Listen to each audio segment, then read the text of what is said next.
பொங்கல் தொகுப்புன்னு சொல்லிட்டு அவர் கொடுத்தாரு 21 பொருட்கள் கொடுத்தாரு 2500 ரூபாய் கொடுத்தாரு. யார்? எடப்பாடி பழனிசாமி. நீ என்ன கொடுத்த? இப்போ நீ வந்ததுக்கப்புறம் ஏன் உன் குடும்பத்துக்கு வரக்கூடிய வருவாய் குறைஞ்சுதா? நிதி பற்றாக்குறையில் இல்லையே. உன் குடும்பத்துக்கு வரது வந்துட்டு தானே இருக்குது. 250 கோடி ரூபாய் கார் ரேஸ் நடத்துறதுக்கு உன்னால் முடியுதில்ல. உன் பையனுடைய பொழுதுபோக்குக்காக நடத்த முடியுதில்ல உன்னால். ஊராக அந்த பேனாவை தூக்கிட்டு போகிறீங்களே, கருணாநிதி பேனான்னு ஒரு பேனாவை தூக்கிட்டு போகிறீங்களே, இது யார் விட்டு செலவில் நீங்கள் பண்ணுறீங்க? அப்போது நிதி பற்றாக்குறை என்பது பிரச்சனை இல்லை. உங்களை பொறுத்த வரைக்கும் இந்த ஆண்டு கொடுக்கக்கூடாது, அடுத்த ஆண்டு அதை 3000 ரூபாயை கொடுத்து அங்கே தேர்தல் ஆண்டு வருது இல்லையா. ஸோ மக்களிடம் ஒரு மாய தோற்றத்தை ஏற்படுத்த வேண்டும். பாருங்கள், நாங்கள் 3000 ரூபாய் கொடுத்துட்டோம் அப்படின்ட்டு. இந்த கருணாநிதி தனத்தை எல்லாம் நாங்கள் தெரியாமையாக வச்சுருக்கோம். சட்டமன்றத்தில் தான் நீங்கள் இவ்வளோ 15 நாட்களுக்கு அப்புறம் நீங்கள் பேசுகிறீங்க. அதுக்கு மேலே எங்கே ஓடுனீங்க? அப்போ நம்ம பிள்ளையும் காணவே. வேறு எங்கே பேசணும்னு நினைக்கிறீங்க? வேறு எல்லா இடத்துலையும் பேசுனீங்களே.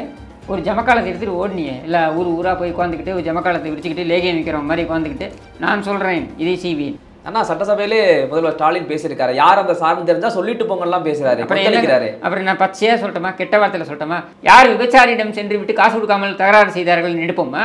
சார், இந்த அளவுக்கு அனல் பறக்கலாம் முதல்வர் பேசுறாரு. பேசிட்டு இன்னொரு பதிலும் சொன்னார். அனல்லாம் எதுவும் மறக்கல, அவர் பேசினாரு, அவ்வளோதான். அனல் சமூக வலைதளங்களை பார்த்தா அப்படித்தானே ஃபயர்லாம் விடுறாங்க. எல்லாம் அவங்க விடுவாங்க. அவங்க அலக்கைகள் 200 ரூபாய் கொடுத்தா அனல் ஃபயர் என்ன விடுறது, எதை வேணாலும் விடுவாங்க. தெளிவாக பேசினாரே சார். நல்லா எழுதி வச்சிருந்தாலும் நல்லா கண்ணீர்னு படிச்சாரு. அது அப்படி கண்ணீர் படிக்கணும்னு டியூஷன் எடுத்திருப்பாரு 2 நாள்.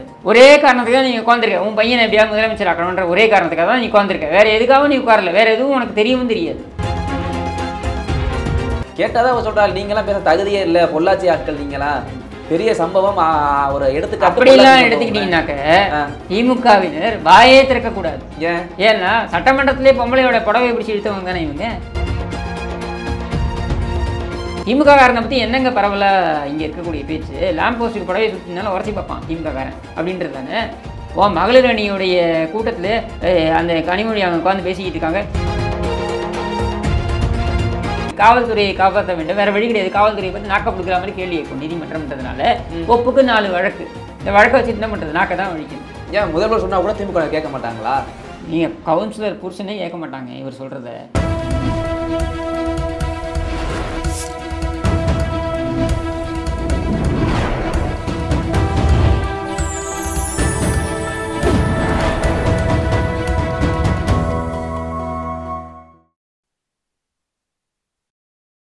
சேனல் 5 தமிழ் நேயர்களுக்கு வணக்கம். இந்த நேர்காணலில் நம்மோடு இணைந்திருப்பவர் அரசியல் விமர்சகர் திரு கிஷோர் கே சுவாமி அவர்கள். வாருங்கள், அவரோடு பேசுவோம். சார் வணக்கம். சார் வணக்கம். சார், தமிழக சட்டப்பேரவை காரசாரமாக நடந்துட்டுருக்கு.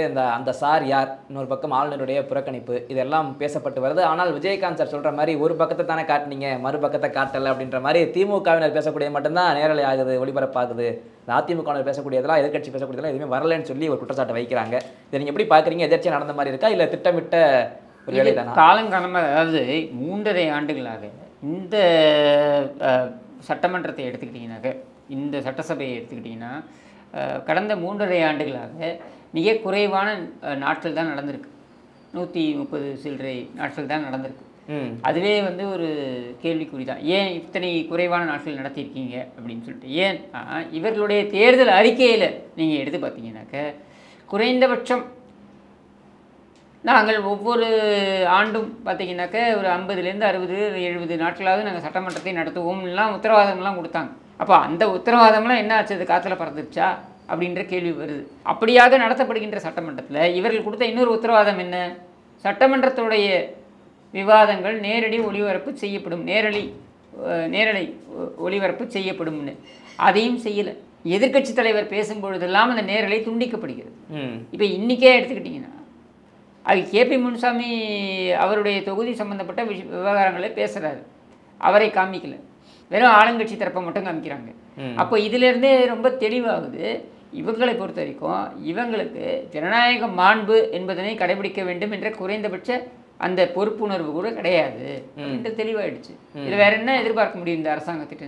ஆனால் அது டெக்னிக்கல் இஷ்யூன்ற மாதிரிலாம் சபாநாயகர் சொல்கிறாரு. எல்லாமே டெக்னிக்கல் இஷ்யூ தாங்க. நீங்கள் எதை எடுத்தீங்கனாலும் டெக்னிக்கல் இஷ்யூ. அதாவது இப்போ எஃப்ஐஆர் வெளில வந்துருச்சு.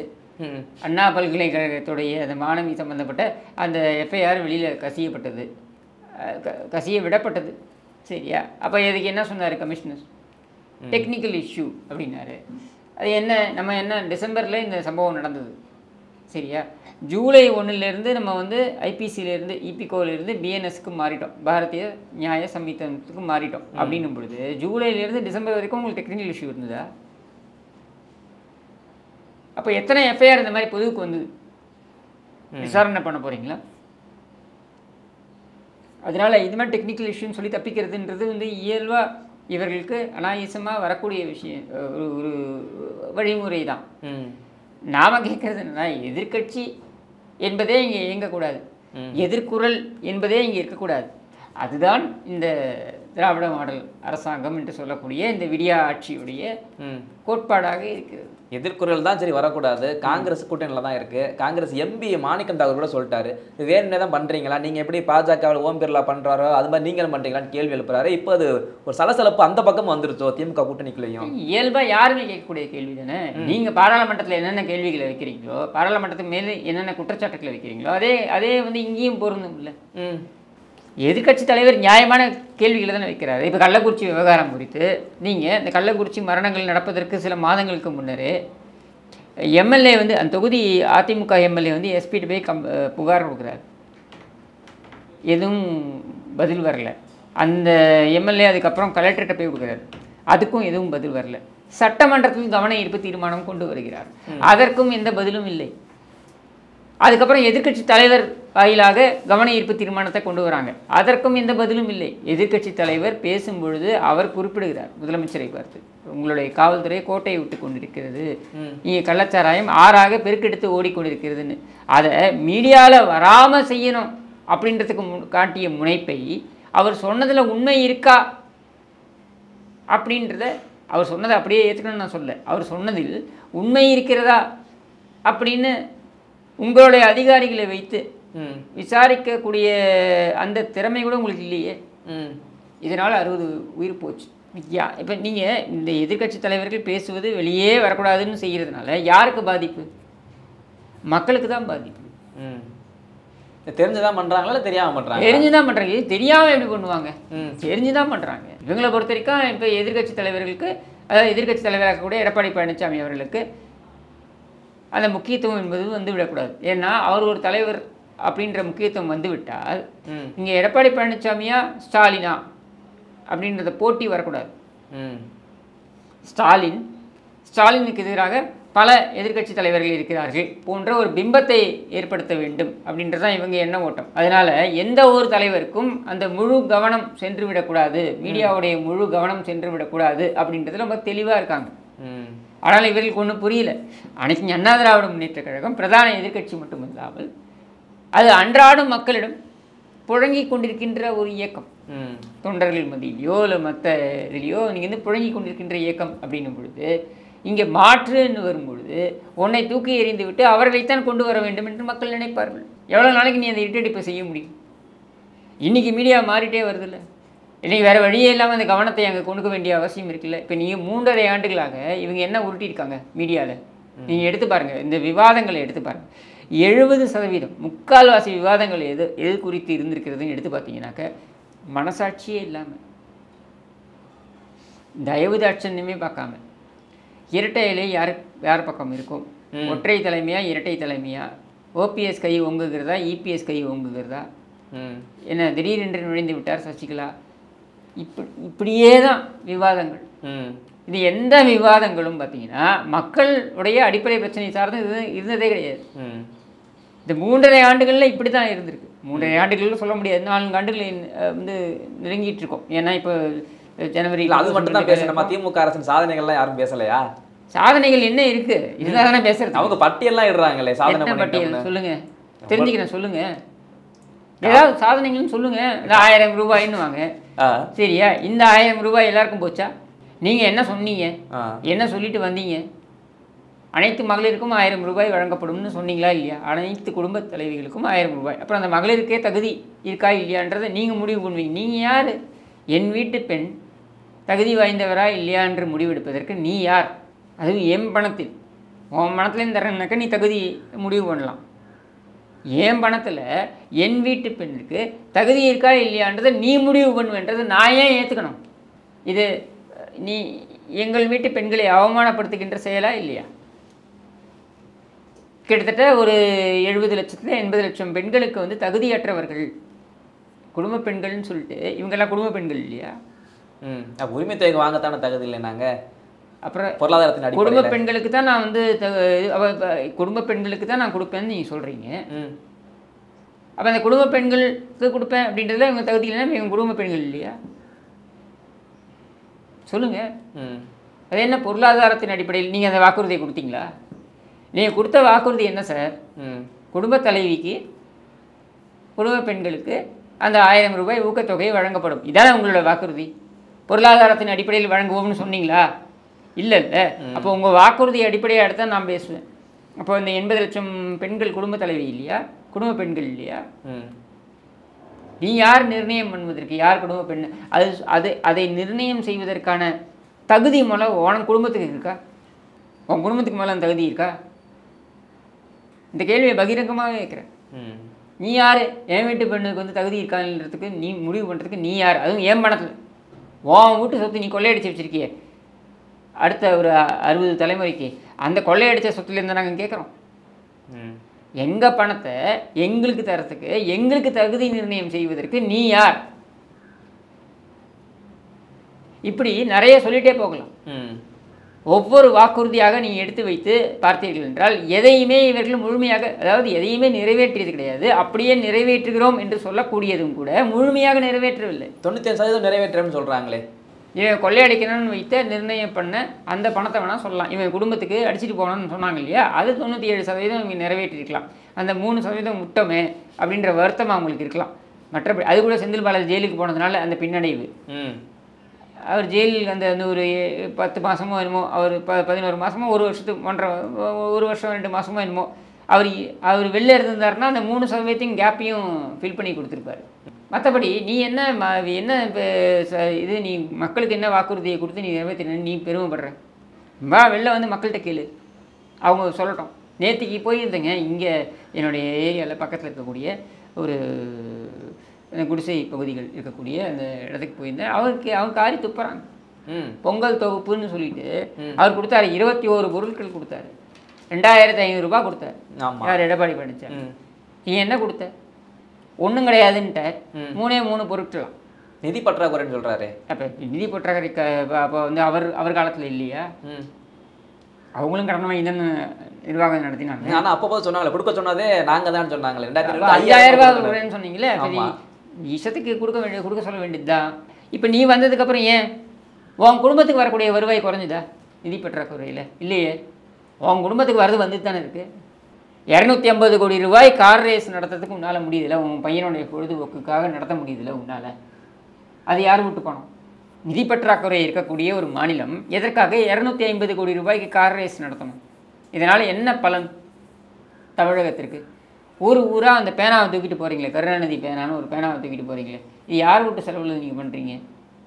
அப்போ இந்த கேள்வியெல்லாம் மக்கள் கேட்பாங்கல்ல. நீங்கள் ஏதாவது ஒரு துறையில் நீங்கள் நிதி பற்றாக்குறையின் காரணத்தினால் நாங்கள் செலவுகளை குறைக்கிறோம் என்று சொல்லியிருக்கிறீர்களா? எங்கேயுமே கிடையாது. அப்போ நிதி பற்றாக்குறை என்பது பிரச்சனை இல்லை. உங்களை பொறுத்த வரைக்கும் இந்த ஆண்டு கொடுக்கக்கூடாது, அடுத்த ஆண்டு அதை 3000 ரூபாயை கொடுத்து, அங்கே தேர்தல் ஆண்டு வருது இல்லையா? ஸோ மக்களிடம் ஒரு மாய தோற்றத்தை ஏற்படுத்த வேண்டும். பாருங்கள், நாங்கள் 3000 ரூபாய் கொடுத்துட்டோம் அப்படின்ட்டு. இந்த கருணாநிதி தனத்தை எல்லாம் நாங்கள் தெரியாமையாக வச்சுருக்கோம். இதை மக்கள் தெரியாமையாக வச்சுருக்காங்க. இனியும் இந்த என்ன சொல்கிறது, இந்த ஏமாற்று வேலை என்பது எடுபடாது. எப்படி எடுபடும்? இவங்க ஆட்சிக்கு வந்ததே ஏமாற்றி தானேங்க, புழுகிட்டு வந்தது தானேங்க இவங்க ஆட்சிக்கு. நீட்டு இவங்க என்ன அப்படி புழுக சொல்லிட்டாங்க? நீட்டு நாங்கள் வந்து நீட்டு வந்து முதல் கையெழுத்து சொன்னாரா இல்லையா? ஆமாம். எங்ககிட்ட ஒரு மேஜிக் ஃபார்முலா இருக்குது சொன்னானா இல்லையா? இந்த உதவாநிதி அது முடிஞ்சுதா? உன்னால் பண்ண முடிஞ்சுதா? முடியல. சரி, அடுத்தது நீங்கள் வந்து சொன்ன பெட்ரோல் விலையை குறைப்போம், மத்திய அரசாங்கம் குறைக்கவில்லை என்றால் நாங்கள் குறைப்போம். குறைச்சியா? இல்லை. கேஸ் விலை அவங்க குறைக்கலனாலும் நாங்கள் குறைப்போம். குறைச்சியா? குறைக்கல. இப்படி சொல்லிக்கிட்டே போ. 520 சொச்சம் வாக்குறுதிகளை நீங்கள் கொடுத்தீங்க. இது எதையெல்லாம் நீங்கள் நிறைவேற்றினீங்க? எதையுமே நீங்கள் நிறைவேற்றலைன்றதான் நம்ம சொல்லிக்கிட்டு இருக்கோம். ஏற்கனவே வழங்கி வந்த திட்டங்களை கிடப்பில் போட்டீங்க. இலவச ஆடு மாடுகள் வழங்கும் திட்டம் கிடப்பில் போட்டீங்க. தாலிக்கு தங்கம் திட்டம் கிடப்பில் போட்டிங்க, இலவச லேப்டாப் கிடப்பில் போட்டிங்க. என்ன இது எல்லாத்தையும் நீங்கள் கிடப்பில் போட்டு, அதாவது அவங்க கொடுத்ததை விட கூடுதலாக கொடுப்போம்னு சொல்லி நீங்கள் ஆட்சிக்கு வந்துட்டு அவங்க கொடுத்ததையும் நிறுத்திட்டீங்க. ஏத்தானே நீங்கள் இப்போ சாதிச்சிருக்கீங்க. இதைத்தான் அந்த பெண்மணிகள் சொல்கிறாங்க. ஒன்றுமில்லை, நீங்கள் யோசிச்சு பாருங்கள். இவங்களுடைய வாக்குறுதிகள் எடுத்து பார்ப்போம். இவங்க சொன்ன வாக்குறுதி என்ன? தேர்தல் வாக்குறுதி என்ன? இது பேர் என்ன? மணல். யார்? செந்தில் பாலாஜி என்ன சொன்னார்? வாக்கு எண்ணிக்கை நடந்தா 12 மணிக்கு 11 மணிக்கு வாக்கு எண்ணிக்கை நடந்ததுன்னா 11:05 அதாவது 5 நிமிடத்துலாம் நீ மணல் அள்ளலாம்னு அந்த வாக்குறுதியை நிறைவேற்றிருக்கீங்க. அரவம் போகிறவன்லாம் அள்ளிட்டு போகிறான். இப்போ திண்டுக்கல்லில் பார்த்தீங்கன்னாக்கா 7 பொணங்களோட சேர்த்து அள்ளிட்டு போயிட்டான். அவங்க பாவம் அந்த பிற்பட்ட மக்கள், வகுப்பை சேர்ந்த மக்கள், வெளிச்ச சமுதாயத்தை சேர்ந்த மக்கள், அவர்கள் வந்து சுடுகாடாக பயன்படுத்தக்கூடிய அந்த இடத்துல இவங்க மணல் அள்ளியிருக்காங்க. அங்கே கிட்டத்தட்ட 7 பிணங்களோட சேர்த்து அள்ளிட்டு போயிட்டான். சரியா? இந்த வாக்குறுதியை நிறைவேற்றிருக்கீங்க. ஆனால் உதவாநிதி ஒரு வாக்குறுதி கொடுத்தார். என்ன கொடுத்தாரு? உங்களுக்கு ஞாபகம் இருக்கான்னு தெரியல. அது டெம்போ ட்ராவலில் மேலே நின்றுக்கிட்டு எனக்கு இன்னும் அந்த கண்ணில் பசுமையாக நிற்குது. என்ன பாருமா, காதில் கழுத்தில் இருக்கிறதெல்லாம் போய் அடமானம் வச்சுருங்க. நாங்கள் ஆட்சிக்கு வந்தோம்னா இன்னும் 40 நாள் தான் இருக்குது வாக்கு எண்ணிக்கைக்கு. நாங்கள் ஆட்சிக்கு வந்தோம்னா நீ அடமானம் வைக்கிற நகையை நாங்கள் மூட்டு கொடுப்போம். உலக வரலாறில் எவனாவது இந்த மாதிரி ஒரு வாக்குறுதியை கொடுப்பானா? போய் உன் வீட்டில் இருக்க பொருளை போய் அடமானம் வையே, நான் மூட்டு கொடுக்குறேன்னு எவனாவது கொடுப்பானா? அதை இவன் கொடுத்தான். சரியா? அப்போது ஒரு பொம்பளை கேட்குது, ஐயா இப்போ கொடுக்கலாமான்னு. போங்க, இப்போ போய் கொடுத்துருங்க, இன்னும் 40 நாள் தான் இருக்குது, போய் கொடுத்துருங்க, காதில் எதுக்கு போட்டுக்கிட்டு இருக்கீங்க, போய் கொடுத்துருங்க அப்படின்னு சொல்கிறாரு. சரியா? அங்கே போய் அப்படி கொடுத்து வந்ததுக்கப்புறம் இவங்க ஆட்சிக்கு வந்ததுக்கப்புறம் என்ன சொன்னாங்க? 28 லட்சம் பேர் இந்த மாதிரி வந்து போய் அடமானம் வைத்திருக்கிறார்கள். எப்படி வைத்தவர்களில் நாங்கள் முடிவு செய்தவர்கள் ஒரு 12 லட்சம் பேர். மற்றவர்களெல்லாம் யார்? ஏமாற்று பேர் வழிகள். எது? நீ ஊரை ஏமாற்றிட்டு, நீ அவனை போய் அந்த பொம்பளையை போய் காதில் கழுத்தில் இருக்கிறதுலாம் போய் அடமானம் வையின்னு சொல்லி ஏமாற்றிட்டு நீ ஆட்சிக்கு வந்துட்டு அவங்கள பார்த்தே நீ ஏமாற்று பேர் வழிகள் நீ சொல்கிறனாக்கா இது என்னன்னு எடுத்துக்கிறது? அயோக்கியத்தனமா இல்லையா? இந்த அயோக்கியத்தனமும் நடைபெற்றது. சரியா? இத்தனையும் நடைபெற்றிருக்கின்ற இந்த ஆட்சியை நீங்கள் பொற்கால ஆட்சின்னு சொல்கிறீங்களா? பேசும்போது சொன்னீங்கல்ல, ஸ்டாலின் மட்டும் ஒரு பக்கம், மற்றவங்கலாம் எதிர்த்து தரப்பில் இருக்கிற மாதிரி தான் பிம்பத்தை உருவாக்குறாங்க. அதனால தான் கனிமொழி அவர்கள் சொல்லியிருப்பாங்களோ ஸ்டாலின் அவர்கள் ஒரு விஸ்வரூபத்தை எடுக்கிறாருன்னு. என்ன விஸ்வரூபம்னா என்ன விஸ்வரூபம் எடுத்துட்டாரு? இந்த அண்ணா பல்கலைக்கழகம் விவகாரம் குறித்து ஒரு ரூபத்தையும் எடுக்கலையே. சட்டமன்றத்தில் தான் வந்து நீங்கள் வந்து இவ்வளோ 15 நாட்களுக்கு அப்புறம் நீங்கள் பேசுகிறீங்க. அதுக்கு மேலே எங்கே ஓடுனீங்க? அப்போ நம்ம பிள்ளையும் காணவே. வேறு எங்கே பேசணும்னு நினைக்கிறீங்க? நீ வேறு எல்லா இடத்துலையும் பேசுனீங்களே. ஒரு ஜமக்காலத்தை எடுத்துகிட்டு ஓடுனீங்க. எல்லா ஊராக போய் உட்காந்துக்கிட்டு ஒரு ஜமக்காலத்தை விரிச்சுக்கிட்டு லேகியம் வைக்கிற மாதிரி உட்காந்துக்கிட்டு நான் சொல்கிறேன் இதை செய்வேன், நான் சொல்கிறேன் அதை செய்வேன்னு பேச முடிஞ்சதில்லை உன்னால். ஏன் இப்போ உன்னால் பேச முடியல? நீ தான் முதலமைச்சர் இல்லை, மாநிலத்தோட முதலமைச்சர் தானே. வேங்கை வயலில் ஏன் நீ விஸ்வரூபம் எடுக்கலை? கள்ளக்குறிச்சியில் ஏன் நீ விஸ்வரூபம் எடுக்கலை? நாங்குநேரியில் ஏன் நீ விஸ்வரூபம் எடுக்கலை? மேல்மாவில் ஏன் நீ விஸ்வரூபம் எடுக்கலை? இன்னைக்கு மேலூரில் தன்னெழுச்சியாக மேலூர்லேருந்து மதுரைக்கு நடைபயணமாக வந்திருக்கின்ற அந்த விவசாயிகள் கிட்டத்தட்ட 5000 பேருக்கு மேலே இவங்க வழக்கு போட்டிருக்காங்கன்னு சொல்கிறாங்க. யார்? பெண்கள், குழந்தைகள் மேலே வழக்கு. ஏதானி விஸ்வரூபம் எடுத்திருக்க லட்சணமா? கொடூரமாக இல்லை? தன்னெழுச்சியாக டங்ஸ்டன் விவகாரம் குறித்து அந்த எதிர்ப்பு தெரிவிப்பதற்காக வந்த பெண்கள், குழந்தைகள் மேலே நீ வழக்கு போடுற. என்ன வழக்கு போடுற? இந்த மாதிரி போராட்டம், அத்துமீறி போராட்டம் செய்த வழக்கு 2 செக்ஷனில் போட்டிருக்காங்க வழக்கு. இது சரியா? விவசாயம் செய்த மேல்மா விவசாயிகள் அவர்கள் வந்து போராடுகிறாங்க. அவர் மேலே குண்டர் சட்டம் போடுற. சரி, குண்டர் சட்டத்தோடு நிறுத்தினியா? விபச்சார வழக்கு போடுற. எது வேற? விபச்சார வழக்கு தானே போடுறீங்க. உன் வரலாறு என்னன்னு எங்களுக்கு தெரியாதா? உன் பின்னணி என்னன்னு எங்களுக்கு தெரியாதா? வனவாசத்தை எடுப்போமா? யார் விபச்சாரியிடம் சென்று விட்டு காசு கொடுக்காமல் தகராறு செய்தார்கள் எடுப்போமா? இந்த பின்னணி கொண்ட நீங்கள் எல்லாம் எங்கள் மீது நீங்கள் வழக்கு போடுவீங்களா? விபச்சார வழக்கு போடுவீங்களா? ஒரு விவசாயி மீது விபச்சார வழக்கு போடுவீங்களா? இது எங்கேயாவது கேள்விப்பட்டிருக்கோமா? எதிர்த்து போராடிய விவசாயிகள் மீது விபச்சார வழக்கு போட்டு எங்கேயாவது வரலாறுல பார்த்துருக்கீங்களா? அப்புறம் இது அத்தனையும் அரங்கேறுவது யாருடைய ஆட்சியில்? இந்த ஆட்சியில் தான்.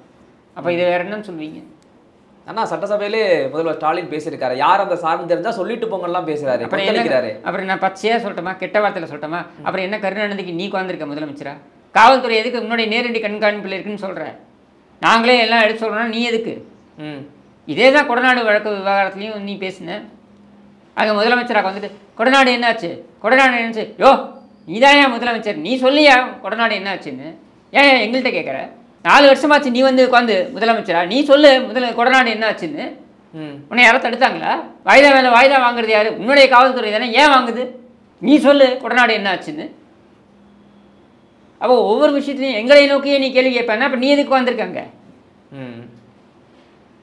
ஒரே காரணத்துக்காக நீ உட்காந்துருக்க, உன் பையனை எப்படியாவது முதலமைச்சர் ஆக்கணுன்ற ஒரே காரணத்துக்காக தான் நீ உட்காந்துருக்க. வேறு எதுக்காகவும் நீ உட்காரல, வேறு எதுவும் உனக்கு தெரியவும் தெரியாது. நீங்கள் இந்த விவகாரமே எடுத்துப்போம், அண்ணா பல்கலைக்கழக விவகாரமே எடுத்துப்போமே. முதலமைச்சர் இன்றைக்கு என்ன சொல்கிறார்? சட்டமன்றத்தில் முதலமைச்சர் பேசும்பொழுது என்ன சொல்கிறார்?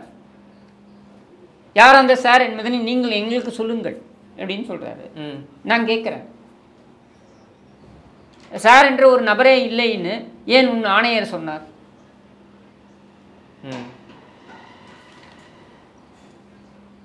அப்படி ஒரு நபரே இல்லைன்னு ஏன் உன் ஆணையர் சொன்னார்?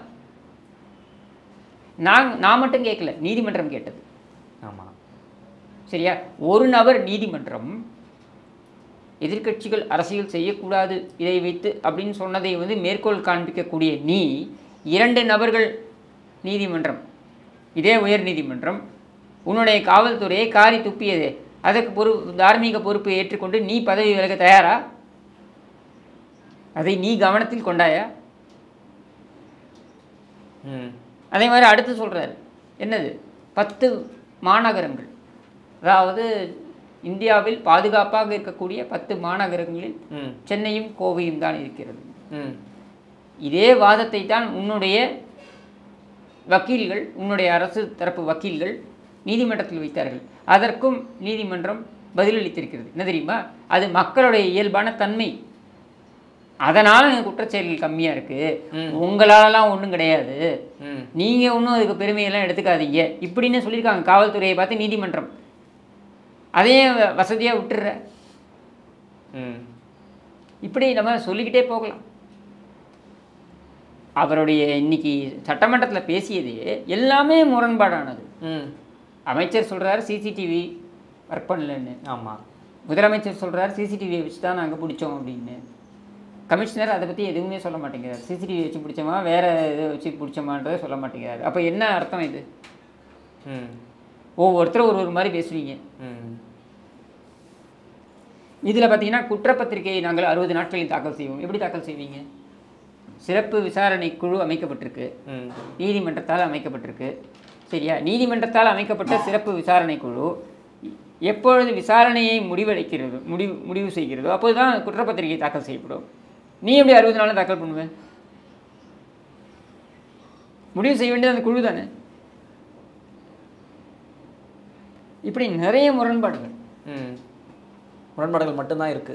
ஆமாம், இந்த முரண்பாடுகளோட மொத்த உருவமாக இந்த ஆட்சி இருக்கிறது. ஆனால் ஞானசேகரனை தொடர்ந்து நீங்கள் திமுகன்னு சொல்கிறது அவர் முதல்வர் கூட ஏற்றுக்க மாட்டாரு, அனுதாபின்னு தான் சொல்கிறாரு. என்ன அனுதாபி? ஏன் அவர் திமுக உறுப்பினர் இல்லையா? ஏன் அவர் அனுதாபியா? ஏன்னா மாட்டிக்கிட்டார். மாட்டிக்காமல் தப்பு செஞ்சால் திமுக உறுப்பினர், மாட்டிக்கிட்டாருன்றதுனால அவர் வெறும் அனுதாபி. இன்னும் அவர் இன்னும் ட்ரெயின் ஆகி அந்த அந்த அந்த விஷயத்துக்கு வரல. இப்போ நம்ம சொல்லுவோம் இல்லையா, 12வது படிச்சுட்டு காலேஜுக்கு போனோம்னா 12வது பாஸ் ஆகணுன்ட்டு, இவர் இன்னும் பாஸ் ஆகலை. திமுகவுடைய உறுப்பினராக தகுதி பெற வேண்டும் என்றால், தேர்ச்சி பெற வேண்டும் என்றால் நீங்கள் மாட்டிக்காமல் தவறு செய்ய வேண்டும். இவர் மாட்டிக்கிட்டாருன்றதுனால இவர் வெறும் அனுதாபி மட்டும்தான். இது எப்படி இருக்குது தெரியுமா? அவர் அடித்ததுனால செருப்பு பிய்யலை, ஏற்கனவே பிஞ்ச செருப்பால் தான் என்னை அடித்தாருன்ற மாதிரி இருக்குது. அவர் வந்து திமுக உறுப்பினர் இல்லை, திமுகவுடைய அனுதாபி அப்படின்னு. அனுதாபியாக இருந்தால் என்ன? அமைச்சர் அவரோட வீட்டுக்கு போய் சாப்பிட்றாரா இல்லையா? அது நீயே ஒத்துக்கிறீங்க. அமைச்சருடன் ஃபோட்டோ எடுத்துக்கொண்டார், அமைச்சர் வந்து ஃபோட்டோ எடுத்துக்கொண்டால் மட்டுமே அவர் வந்து குற்றவாளி என்று ஆயிட முடியாது. இதே சட்டமன்றத்தில் வரலாறை புரட்டி பாருங்கள். இதே சட்டமன்றத்தில் 1996 2001 அந்த காலகட்டத்தில் ஒரு புகைப்படத்தை கருணாநிதி காண்பித்தார் சட்டமன்றத்தில். என்ன சொன்னார்? அந்த புகைப்படத்தில் இருக்கக்கூடிய 2 நபர்கள், இவர்கள் இருவரும் அப்பொழுது இருந்த செல்வி ஜெயலலிதா அவர்களுடைய வீட்டில் எடுக்கப்பட்ட புகைப்படம். அந்த புகைப்படத்தில் இருந்த அந்த இருவரும் சிவராசன் மற்றும் நளினி. ராஜீவ் கொலை வழக்கில் சம்பந்தப்பட்ட இந்த இருவரும், சிவராசன் கூட கிடையாது, வேற யாரோ ராஜீவ் கொலை வழக்கில் சம்பந்தப்பட்ட இந்த இருவரும் தான் அவர்கள். இதனால் ராஜீவ் கொலையில் ஒரு புதிய திருப்பம் என்று அறிவித்தார் சட்டமன்றத்தில். அன்னைக்கு அது நடந்த 2 மணி நேரத்தில் எல்லாம் செல்வி ஜெயலலிதா அவர்கள் ஒரு ப்ரெஸ் மீட் கண்டக்ட் பண்ணுறாங்க. அந்த 2 நபர்களையும் அழைத்து வருகிறார். இந்த 2 நபரும் தருமபுரியைச் சேர்ந்த, ஓசூர் தருமபுரியைச் சேர்ந்த கட்சி நிர்வாகிகள் என்பதனை ஆதாரத்துடன் நிரூபிக்கிறார். நீ பேசலாமா ஃபோட்டோ எடுக்கிறத பற்றி? சரி, அப்படி இருந்ததுன்னா சமூக வலைதளத்தில் ஏன் அந்த இவனுடைய அத்தனை இதையும் நீங்கள் ரிமூவ் பண்ணுறீங்க? ஞானசேகரனுடைய சமூக வலைதள பக்கம் ஏன் முடக்கப்பட்டது? ஓப்பனாக இருக்கட்டுமே, எல்லாம் தெரிஞ்சுக்கிட்டோமே. நீங்கள் கொஞ்சம் இருக்கும்போது எல்லாம் எத்தனை கேள்வி கேட்குறீங்க, எல்லாம் இருந்தால் நிறைய கேள்வி கேட்குறீங்க. அப்போ இதை இருக்குன்னு ஒத்துக்கிறீங்களா? இதே மாதிரி தான் ஜாஃபர் சாதிக் விவகாரம் வந்த பொழுதும் உதவாநிதியோட எடுத்துக்கிட்டு அத்தனை ஃபோட்டோவையும் டெலீட் பண்ணுறாங்க. ஆனால் ஒத்துக்கிட்டாங்களே, ஏன் டெலீட் பண்ணுறீங்க? நான் என்ன கேட்குறேன்னா, யாரோ வரான் ஃபோட்டோ எடுக்கிறான் போகிறான்னு இருக்க வேண்டியதானே? நீயே சொல்கிறல்ல சட்டமன்றத்தில் ஃபோட்டோ எடுத்துக்கொள்வதெல்லாம் நம்ம நம்மளோட தொடர்புன்னு எடுத்துக்க முடியுமா? கரெக்டு. இப்போ யாரோ வந்தால் ஃபோட்டோ எடுத்தான் போகிறான்னு சொல்ல வேண்டியதானே? ஏன் ஃபோட்டோவெல்லாம் ரிமூவ் பண்ணுற, டெலீட் பண்ணுற? அப்போது உனக்கு நல்லா தெரியுது. ஏன்னா அந்த விவகாரத்தை பொறுத்திருக்கான், அவன் காசு கொடுத்துருக்கான். அதை நீ மறுக்க முடியாது. மறுக்க முடியாத ஒரு இதுவாக இருக்குது. அது மட்டும் இல்லாமல் அது மத்திய அரசாங்கத்தோட பார்வையில் இருக்குது. உன்னுடைய வாளை நீ மத்திய அரசாங்கத்திடம் ஆட்ட முடியாது அப்படின்றதுனால நீ பொத்திக்கிட்டு இருந்த. ஏன் இதே சவாலை நீ மத்திய அரசாங்கத்தை பார்த்து கேட்க வேண்டியது? ஜாஃபர் சாதிக் என்னுடன் புகைப்படம் தான் எடுத்துக்கொண்டான், அதுக்காக என்னுடன் தொடர்புன்னு சொல்லுவியா? அவங்க ப்ரெஸ் மீட்டே வச்சு ஒன்று நாரடிச்சாங்க. அங்கே டெல்லியில் இடின்னு நினைக்கிறேன், இடியா இது பேர்னா இந்த ட்ரக்கு இந்த ப்ரொஹிபிஷன் அவங்களுடைய அந்த துறை, போதை தடுப்புத்துறை, அவங்க ஒரு ப்ரெஸ் மீட்டே நடத்தி உன்னை நாரடித்தாங்க. திமுகவுடைய நபர் அப்படின்னு உனக்கு தைரியம் இருந்தால், திராணி இருந்தால், தெம்பு இருந்தால் நீ என்ன சொல்லியிருக்கணும்? என்னுடன் புகைப்படம் எடுத்துக்கொண்டால் அவன் திமுகவில் இருக்கான் என்று அர்த்தமா அப்படின்னு சொல்ல வேண்டியதானே? நீ அவன் அனுதாபி அப்படின்னு சொல்ல வேண்டியதானே? மத்திய அரசாங்கன்றதுனால வெள்ளை உடையை வச்சுக்கிட்டு நீ பம்மிட்ட. இங்கே கேட்குறவங்க எதிர்கட்சிகள் தானே, இங்கே எதிர்கட்சி முக்கியமாக பிரதான எதிர்கட்சி அதிமுக தானே அப்படின்றதுனால நீ இங்கே உன்னுடைய உதாரணம்லாம் விட்டுட்டு இருக்க. நாம் சொல்லக்கூடியது ரொம்ப சிம்பிள். ஞானசேகரன் வீட்டுக்கு மாசு என்கிற அந்த மேரத்தான் சுப்பிரமணியம் சென்றாரா இல்லையா? சாப்பிட்டாரா இல்லையா? அவன் ஒரு தார் வாகனம் வைத்திருக்கிறான், அதில் திமுக கொடி இருக்கிறதா இல்லையா? திமுக அரசாங்கத்தில் அவன் மீது எந்த வழக்கும் இல்லை. சொல்கிறது யார்? திமுக அமைச்சர். சரியா? அவன் மேலே 20க்கும் மேற்பட்ட வழக்குகள் இருக்குது அப்படின்னு சொல்கிறது யார்? காவல்துறை தரப்பு. இப்போ யார் சொல்கிறது உண்மை, யார் சொல்கிறது பொய்? சொல்லுங்கள், தெரிஞ்சுப்போம். ஏன் அந்த அளவுக்கு இந்த நபருக்கு என்ன அப்படி இவரை காப்பாற்றுறதுக்கு என்ன கிடைக்குது? அங்கே தான் யார் அந்த சார் என்ற கேள்வி வருது. அப்போ யாரோ அந்த சார், அது யார் அப்படின்றது தான் இப்போ கேள்வி. இதை நீ கண்டுபிடிக்க முடியும் அப்படின்ற நம்பிக்கை அறவே எங்களுக்கு கிடையாது. ஏன்னா வேங்க வேலை என்ன கண்டுபிடிச்சி பிடிங்கிட்ட 2 வருஷம் ஆச்சு. என்ன கழிச்ச நீ கண்டுபிடிச்சி? என்ன பண்ண முடிஞ்சு உன்னால? செந்தில் பாலாஜி தம்பி ஓடிவிட்டான்றான், இது வரைக்கும் கண்டுபிடிக்க முடியல. இல்லை, இந்த கேள்வியை நீங்களும் கேட்குறீங்க, நிறைய பேர் கேட்குறாங்க. வேகவியல் கேட்குறீங்க, செந்தில் பாலாஜி தம்பியை கேட்குறீங்க. ஆனால் அது பதில் வந்த பாடு இல்லையா? அங்கே இருந்து வராது. எப்படி வரும்? காவல்துறை தான் வரும் வீட்டுக்கு. கேள்வி கேட்டீங்களே, உங்கள் மேலே ஒரு கேஸை போட்டு கூட்டு போகிறதுக்கு பதில் வராது. புதுசாக கேஸ் வேணால் வரும், அவ்வளவுதான். சார், இந்த அளவுக்கு அனல் பறக்கலாம் முதல்வர் பேசுனாரு. பேசிட்டு இன்னொரு பதிலும் சொன்னார். அனல்லாம் எதுவும் மறக்கல, அவர் பேசினாரு, அவ்வளோதான். அனல் சமூக வலைதளங்களை பார்த்தா அப்படித்தானே ஃபயர்லாம் விடுறாங்க. எல்லாம் அவங்க விடுவாங்க. அவங்க அலக்கைகள் 200 ரூபாய் கொடுத்தா அனல் ஃபயர் என்ன விடுறது, எதை வேணாலும் விடுவாங்க. அதையெல்லாம் நீங்கள் அளவுலாம் எடுத்துக்காதீங்க. அவர் பேசுனது முழுவதும் உளறல். தெளிவாக பேசினாரே சார், நல்லா எழுதி வச்சிருந்தாலும் நல்லா கண்ணீர்னு படித்தாரு. அது அப்படி கண்ணீர் படிக்கணும்னு டியூஷன் எடுத்திருப்பாரு 2 நாள். சரியா? அது நம்மளுடைய இது கிடையாது. அங்கே எதிர்கட்சி தலைவர் இல்லை, அவர் உடல்நிலை பாதிக்கப்பட்டிருக்கின்ற காரணத்தினால அவர் இல்லை. இருந்துதான் நாக்கப்படுங்கிற மாதிரி அங்கேயே கேட்டிருப்பாரு. கேட்டாதான் அவர் சொல்கிறாரு, நீங்களாம் பேச தகுதியே இல்லை, பொள்ளாச்சி ஆட்கள் நீங்களா, பெரிய சம்பவம் ஒரு எடுத்துக்காட்டு அப்படிலாம் எடுத்துக்கிட்டீங்கன்னாக்க திமுகவினர் வாயே திறக்கக்கூடாது. ஏன்னா சட்டமன்றத்திலே பொம்பளையோட புடவை பிடிச்சி இழுத்தவங்க தானே இவங்க.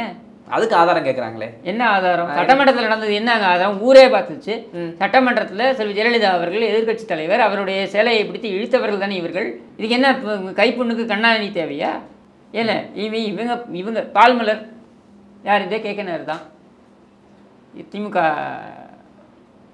பதவியில் இருந்தவங்க. அந்த அம்மா வந்து அன்பகத்துக்கு போகுது. அங்கே கத்தி பேசுகிறாங்க. என்னடா நீங்கள் எல்லோரும் என்னை பயன்படுத்தி இந்த மாதிரி நாசம் பண்ணிட்டீங்களே அப்படின்னு ஏதோ கூச்சல் போடுது அப்படின்னு தகவல். அதுக்கப்புறம் இவங்க ஏதோ சொல்லி சமாதானப்படுத்துவதாக சொல்லி அதுக்கப்புறம் அந்த அம்மா வந்து அடுத்த 2 நாளைக்கு அப்புறம் கூவக்கரையில் பிணமாக மிதக்குது. சரியா? இந்த வழக்கில் அன்பகம் கலை, ஸ்டாலின் போன்றவர்களுக்கெல்லாம் தொடர்பு அப்படின்னு அவருடைய கணவர் வந்து வாக்குமூலம் கொடுத்தாரு, ப்ரெஸ் மீட்லாம் கொடுத்தாரு. அதுக்கப்புறம் அவர் மர்மமான முறையில் வழங்கடிக்கப்பட்டார். இப்போ இதெல்லாம் உன்னுடைய பின்னாடி சார் என்று பேச வேண்டும் என்றால் 100 இடத்தில் சார் நான் சொல்கிறேன்.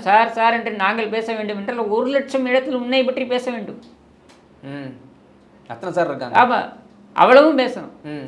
என்ன திமுக காரனை பற்றி என்னங்க பரவலாக இங்கே இருக்கக்கூடிய பேச்சு? லேம்ப் போஸ்ட்டுக்கு புடவை சுற்றினாலும் உரசி பார்ப்பான் திமுக காரன் அப்படின்றது தானே. மகளிர் அணியுடைய கூட்டத்தில் அந்த கனிமொழி அவங்க உட்காந்து பேசிக்கிட்டு இருக்காங்க. அங்கே பேசிக்கிட்டு இருக்கும்பொழுதே இங்கே உன்னுடைய கழக கண்மணிகள்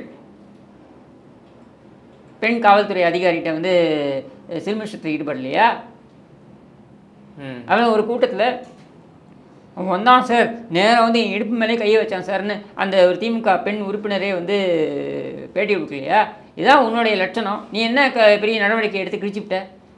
அதிலெல்லாம் எதுவுமே எடுக்கலை என்பதை காரி துப்பி இருக்கிறது. சரியா? அப்போது நீ வந்து இதையெல்லாம் பேசுவதற்கு முதல்ல உனக்கு தார்மீக தகுதி இருக்கா, உரிமை இருக்கா? எதுவும் கிடையாது. உரிமையை விட்டுருங்க. தகுதி இருக்கா, தராதரம் இருக்கா? நீ பேசலாமா இதை பற்றி? அதனால் இங்கே பேசுகிறதெல்லாம் ஒரு கணக்கிலே எடுத்துக்காதீங்க. சார், அது ஒரு பக்கம் இருக்கு. அதான் சொன்னேன், ஸ்டார்டிங்கில் சொன்ன மாதிரி இந்த போராட்டம் நடந்துச்சு நிறையா. யார் அந்த சார்னு சொல்லிட்டு போராட்டத்துக்கு முன்னாடி அதை கைது பண்ணாங்க. இப்போ நேற்று ஆளுநருக்கு எதிராக திமுகலாம் போராட்டம் பண்ணாங்க. அது ஜி.கே. மணியன் கேட்டிருந்தாரு, இவங்களை மட்டும் எப்படி பர்மிஷன் கொடுத்தீங்க, எங்களை மட்டும் இல்லை கைது பண்ணி கேட்டதுக்கு அது மட்டும் இல்லைங்க. சௌமியா அன்புமணி ராமதாஸ் அவர்களே, அவங்க அந்த பெண் அதிகாரி பார்த்தீங்கன்னா இங்கே கையை வச்சு தள்ளிட்டு போகிறாங்க. ஆமாம், அப்படி கனிமொழியை தள்ள வேண்டியதுதானே? அது எப்படி முடியும்? அப்புறம் அதிலே தெரியுது இல்லை இவங்க எப்படி ஓவர் நைட்டு வந்து போராட்டம் நடத்துவதற்கு அனுமதி பெற்றார்கள் காவல்துறையிடம். அவங்க மேலே வழக்கு பதிவு பண்ணியிருக்கோம்னு சொல்கிறாரு முதல்வர். யார் வேணாலும் பதிவு பண்ணணும்னு சொல்லலாம் பேச்சுக்கு. ஏன்னா நீ கேள்வி கேட்பாங்க நாக்கப்படுகிற மாதிரி. ஏன்னா பாலு வந்து ஒரு அவங்களுடைய பாமகவுடைய அட்வொகேட் பாலு வந்து அவர் நீதிமன்றத்துக்கு போயிட்டார். எப்படி இவங்களுக்கு கொடுத்தாங்கன்ட்டு கொடுக்கக்கூடாது. 5 நாட்களுக்கு முன்னாடி நீ வந்து மனு கொடுத்துருக்கணும். காவல்துறை அதை பரிசீலிக்கும், அதுக்கப்புறம் தான் முடிவெடுக்கும். எப்படி நீங்கள் ஓவர் நைட் எடுத்தீங்க அப்படின்ற கேள்வி வருது. இது அப்பட்டமான அத்துமீறல். காவல்துறையை காப்பாற்ற வேண்டும், வேறு வழி கிடையாது. காவல்துறையை பார்த்து நாக்க கொடுக்குற மாதிரி கேள்வி கேட்கும் நீதிமன்றம்ன்றதுனால. ஒப்புக்கு 4 வழக்கு. இந்த வழக்கை வச்சு என்ன பண்ணுறது? நாக்க தான் வழிக்கணும். ஏன் முதல்வர் சொன்னால் கூட திமுக கேட்க மாட்டாங்களா? நீங்கள் கவுன்சிலர் புருஷனே கேட்க மாட்டாங்க இவர் சொல்கிறத. இவரே மேடையில் வந்து என்ன புலம்புறாரு, எனக்கு ஏன் விடியுதுன்னு பயமாக இருக்குன்றாரு. அவர் அப்படி புலம்பிக்கிட்டு இருக்கும்பொழுதே பக்கத்தில் பார்த்துட்டு அந்த அமைச்சர், எந்த அமைச்சரை அவர் வந்து மனதில் வைத்து சொல்கிறாரோ அந்த அமைச்சரை சிரிச்சிட்டு இருக்காரு. இவன் இப்படி தான் பேசிகிட்டே இருப்பான் அப்படின்னு. அப்புறம் என்னத்தை இவருக்கு பெரிய இது இருக்கும்? அதனால் இவரெல்லாம் ஒரு அளவுகோலாகவே நம்ம எடுத்துக்கிறதே தப்புன்றேன். சார், கடைசியாக ஒரே ஒரு கேள்வி. இப்போ வரும்போது நேர்காணல் நான் வரும்போது வீடியோ ஒன்று பார்த்தேன். அதில் கடற்கரையில் குளிக்கிறாங்க கடலூரில். பெண்கள் குளிக்கும்போது ஒரு 4-5 பசங்களும் சேர்ந்து சொல்கிறாங்க, இந்த பொண்ணெல்லாம் விட்டுட்டு போ, 2 பொண்ணையும் விட்டுட்டு போ, நடக்கிறது எங்கள் ஆட்சி, எங்களை ஒன்றும் பண்ண முடியாது அப்படின்னு 2 பெண்களை இவ்வளோ துணிச்சலாக வீடியோ எடுக்கிறாங்க. அப்போது ஓப்பனாக பேசுகிறாங்க. இந்த அளவுக்கு தைரியம் வருது, தொடர்ந்து பெண்களுக்கு பாதுகாப்பு இல்லாமல். இதுதாண்டா திமுக அப்படின்றதுல, இதுதாண்டா திமுகன்னு மக்கள் புரிந்து கொள்ள வேண்டியதுதான். இதுதான் திமுக. இவர்கள் எந்த சட்டத்திற்கும் உட்பட மாட்டார்கள், எந்த சட்டத்தையும் மதிக்க மாட்டார்கள். சரியா? ஆனால் சட்டத்தை மற்றவர்கள் மீது பாய்ச்சுகிறேன் பேர் வழி என்று அதை முறைகேடாக பயன்படுத்துவார்கள். இவங்கள்ட்ட வேறு என்ன எதிர்பார்க்க முடியும்? எதிர்கட்சியாக இருக்கும்பொழுதே இவங்க பிரியாணி கடையிலையும் பஜ்ஜி கடையிலையும் பூந்து கலாட்டா பண்ண கும்பலுங்க இந்த கும்பல். இவங்க ஆளுங்கட்சி விட்டிங்கன்னா காஞ்ச மாடு கம்பில் விழுந்த கதை தான். 10 வருஷத்துக்கு அப்புறம் ஆட்சிக்கு வந்திருக்கேன் அப்படின்னா இவங்க என்ன பண்ணுவானுங்க? எதையாவது விட்டு வைப்பானுங்களா? எதையும் விட்டு வைக்க மாட்டானுங்க. இப்படித்தான் இவனுங்க இருப்பானுங்க. இதுக்கு இதில் ஒன்றும் ஆச்சரியமே கிடையாது. விடியெல்லாம் கிடையாது அதுக்கு அதுவா? 1.5 ஆண்டுல தேர்தல்னு ஒன்று வரும். அதில் மக்களாக முடிவெடுத்து இவர்களை வேரடி மண்ணோடும், ஏன்னா இவங்க ஆளுங்கட்சியாக வரப்போகிறது இல்லை, எதிர்கட்சியாக கூட இவர்கள் வரக்கூடாது அப்படின்ற முடிவை மக்கள் எடுக்க வேண்டும் அப்படின்றது தான் நம்மளுடைய எதிர்பார்ப்பு. நடக்கும் என்று நம்புவோம். பொறுத்திருந்து தான் பார்க்கணும். ஓகே சார், ஒரு நேரம் எங்களுடைய கேள்விகளுக்கு நேரத்தை ஒதுக்கி பதில் நம்பிக்கை ரொம்ப நன்றி. தொடர்ந்து பேசுவோம். நன்றி.